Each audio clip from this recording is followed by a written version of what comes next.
ఎంతో టేస్టీగా ఉండే చింతపండు కారం లేదా పచ్చడి.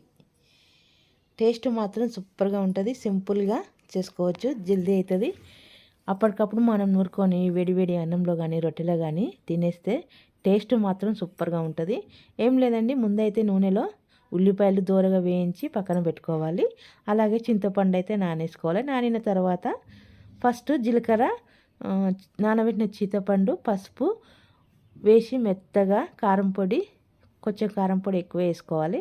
వేసుకొని మెత్తగా గ్రైండ్ చేసుకొని తర్వాత వేయించిన ఉల్లిపాయ వేసుకొని ఒక తిప్పుకుంటే చింతపండు చట్నీ అయితే రెడీ అయిపోతుంది. దీన్ని మాత్రం నేనైతే ఫస్ట్ అయితే రొట్టెలో అయితే టేస్ట్ చేస్తున్నా. చింతపండు తొక్కు చూడగానే రొట్టె తినాలనిపించింది. అందుకని ఫస్ట్ అయితే రొట్టెలో వేసుకొని తింటే టేస్ట్ మాత్రం నోటికి కమ్మగా కారంగా పుల్లగా టేస్ట్ మాత్రం సూపర్గా ఉంది. ఇక మొత్తం మీద అయితే ఈరోజు చింతపండు తొక్కుతో నేనైతే రొట్టె అయితే తినేస్తున్నా. తర్వాత ఇలా తింటూ మరి నేనైతే మా చెట్టుకు కాసిన ఆనపకాయ అయితే కోసుకుంటున్నా పప్పులోకి. చూడండి, మొత్తం మీద అయితే చింతపండు తొక్కేసుకొని ఒక రొట్టె మాత్రం ఇలా మర్చుకొని లాస్ట్లో పూర్తిగా అయితే తినేస్తున్నా. టేస్ట్ ఎంత బాగుందో, సూపర్గా ఉంది. రొట్టెలో మాత్రం సూపర్గా ఉంది.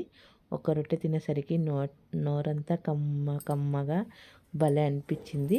ఇక తర్వాత కొంచెం అన్నంలో అయితే టేస్ట్ చేద్దాం. ఇక అన్నంలో కలుపుకొని తింటే ఎంత బాగుంది అనుకున్నాం టేస్ట్. ఈ పచ్చడి 2-3 రోజులైనా నిల్వ ఉంటుంది, అంత బాగుంది మరి నిజంగా అండి.